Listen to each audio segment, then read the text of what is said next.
Let's talk about abnormal menstrual cycles. Many women think that their menstrual cycle is normal, and it might be.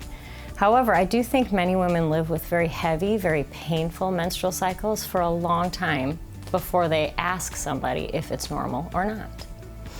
I invite you to come talk to your provider or myself or Dr. Hobson about your menstrual cycles, because we don't always know if they're normal or abnormal. And even if your menstrual cycle is normal for you, it doesn't mean you have to live with it the way it is. Sometimes really heavy bleeding can be cumbersome for life. You have to pack extra clothes for work or always have a pad or a tampon available because you don't know when you might have bleeding, or you have really heavy unexpected bleeding and you have to always be prepared. That is not normal, and that is okay to talk to your doctor about. Sometimes periods are really very painful and can even keep you home from work or school.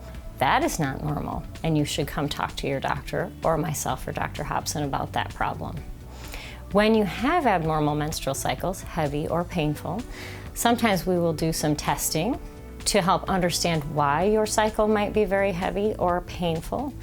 And sometimes we can offer you different varieties of treatments for your heavy or abnormal menstrual cycle. When we talk about your heavy or painful menstrual cycle, we will also talk about options for diagnosis of what might be causing that heavy or abnormal menstrual cycle. Sometimes that's as simple as some lab tests, and sometimes that involves a pelvic exam with additional testing. Sometimes that involves an ultrasound to look at the size and shape of your uterus and your ovaries. Sometimes it may even involve us talking about options to look with a camera inside of your uterus, which is a surgery called hysteroscopy. Dr. Hobson or myself are happy to talk to you about your heavy, painful, or abnormal menstrual cycle and talk to you about what testing might be most appropriate for you.